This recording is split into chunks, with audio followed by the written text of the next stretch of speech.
Van Dorn. And my name is Amanda Van Dorn, and this is our haunting at Farrar. It all started June 26, 2011. We had found out about this actually through a whole bunch of people we used to go to school with saying, check this out. We thought it was a joke. We didn't really think that, it would be serious and it was really haunted. Our only experience the first time we ever went there was me and a couple of my group members had just finished an EVP session downstairs right next to base and, all that, the kitchen area. We're sitting there waiting for the rest of our team, which was upstairs doing another EVP session. And as we're waiting, we're talking, trying to figure out what we should do next and where we should, just mapping out our next moves. As we were doing that, we hear whistling, and we're all sitting in a group, as close as me and her are, So there was no way anyone could have done this, but we heard whistling. And we're like, okay, this is strange. So we're thinking the people on the second floor were trying to scare us. So, it's being our first time, being the first thing we've ever done there, of course we want something scary to happen. So let's scare everybody else and tease them.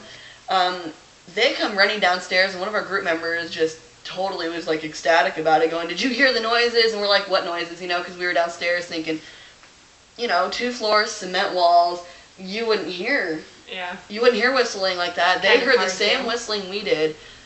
And the only person that was not with that group that came downstairs was still checking out the upper area. There was a bathroom that we were told, had some activities. They were checking that out at the time. So we thought that they were the ones that did it, because they were the only one not accounted for. Well, that person came down. That was our lead investigator, who actually doesn't even know how to whistle. He's my brother, actually, and he's never known how to whistle all of his life, so we know it wasn't him.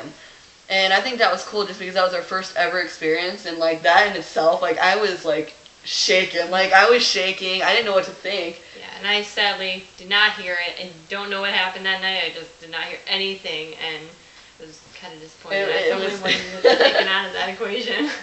And I think that was cool, just the chilling factor of it. But our next night that we were there was August 9th, 2011.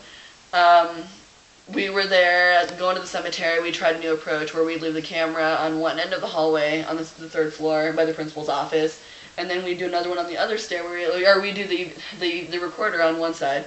We thought, okay, that way if something happens, if it does, we'll get it on either camera or video, recorder.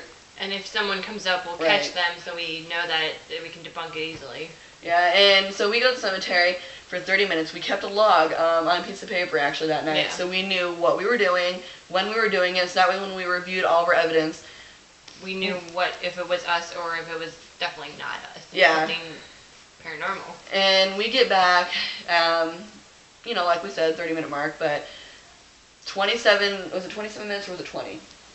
20, I believe. 20 minutes into the session, which we were, like I said, 30 minutes at the cemetery, we were still there. We hear a loud exhale in the recorder, and it's kind of just like a...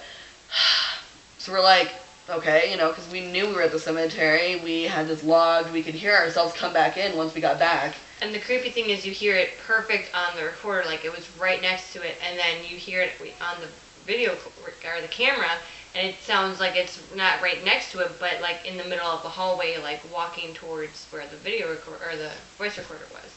Yeah, that in itself. That night we didn't really have much activity, but that after reviewing it, we were dumbfounded. We're like, how did this happen and we not notice it? Because we did kind of go back a little bit just to see when we got back from the cemetery. Anything And for us to hear that, that's just creepy because that's the first real EVP we've ever gotten. Yeah. Of something trying to communicate. They didn't say anything. Instead of noises, it was an actual voice, an actual spirit's voice. Then our next visit was actually October 31st. Which I wasn't. Yeah, you weren't part of that one. That night we just had on and off. We have plenty of EVPs for this one as well. Off and on all night, we'd go up to the 3rd floor principal's office, which seems to be the most activity.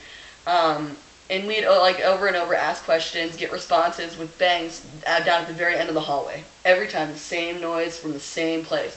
We think, okay, this could just be a bump in the, bumps, the old building. Bumps in the night. Bumps in the night, right? And there's no way it could just be that. I mean, it's like we sit up there sometimes just sitting in the room in the dark just to get a feel of our surroundings and how it works, basically, Yeah. you know? I mean, this is our third trip, too. You know, we've been there. We've experienced everything we could, we thought. So we have one investigator in the principal's office, you know, asking questions and had 3 responses, like, in a row. Like, if this is you, do it again. Like, bam, bam, bam, you know?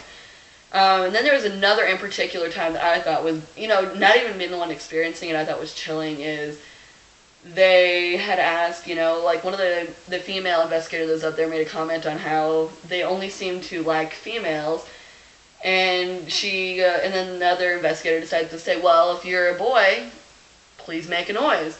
So after he does that, you hear the same typical noise at the end of the hallway, and just for that to happen, I mean, that even scared them. They ran down the stairs. Which But recording's kind of funny to hear when you're like, yeah, they're recording. They're recording something, but just for that to happen, I think, and them say, "Hey, I'm reaching out to you. I'm a male." You know, that's cool because we had also found out our previous investigation at the cemetery. You were there with us that time, yeah. The founder, or The- not the principal, or It was a from the faculty school. member that Yeah. was buried there. We found, like, on the downstairs in the gymnasium, there was actually a list of faculty members, first and last name, and we had also found them at the cemetery, which I think is cool because, you know, maybe that was actually them. You know, what if they were haunting that school? Not really even haunting, just their spirit still lingering there. Because they maybe just really enjoyed being around there. Maybe they had a really great time there. Right. But our last experience that we'd had was literally like 2 weeks ago. It was November 13th, 2011. We had just gotten there. We were waiting for 2 of our group members, her being one of them. She had work that night, and they had just gotten there, gotten out of work. We're on their way. So we're sitting in base, discussing our next moves for the night, trying to plan out or, map our night. We had brownies that we had made for the, overnight, junk, just snack. Junk food. And we had, we'd cut one of them, and we put the knife that we had used to cut it inside the brownies, like wedged them into the brownies, so we didn't get the frosting on it and all that gunk. And what we thought was, we thought it was in there good. Well, out of nowhere, we hear a plunk, it's like a boom. Look over, and the knife that was in the brownies ended up 2 feet from the chair that the brownie pan was sitting on. So we can't say that that's, a spirit, we thought. So we put it back in to try and debunk it, be like, oh, this isn't real, That was just coincidental, and we stomp over and over. We act like idiots, basically. We're just beating the floor over and over as much as we can, and it still wouldn't pop out. And we did everything the exact same way that it was.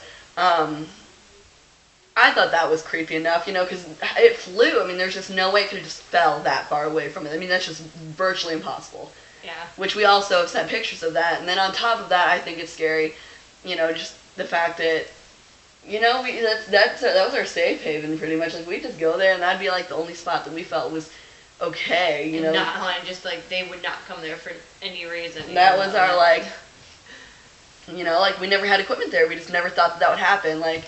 And then later on, there was my brother, he had like a little, like a Game Boy type thing next to it, and he's like, don't touch it, trying to scare it, if it's a little kid saying, get away from my toys, it's not yours. And after he did that, the trash can, which is like a swivel trash can, like you push it, and just kind of. Yeah, it kind of does it can do the 360, the lid can. But I thought that, he was like saying, don't touch my PSP, and then out of nowhere, it just goes flying. I wouldn't say 360, but I'd say at least a 180. It went up, with full force.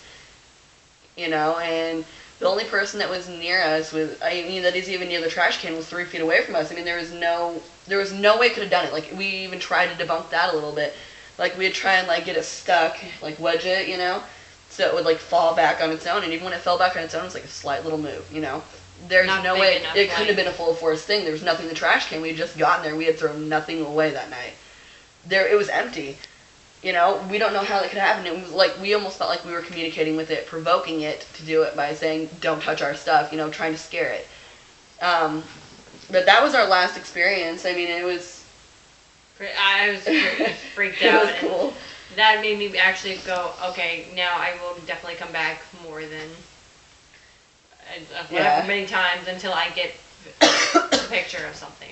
I think also that it's by far, I mean, like, I've investigated other places, and I think it's by far the most haunted place I've ever been.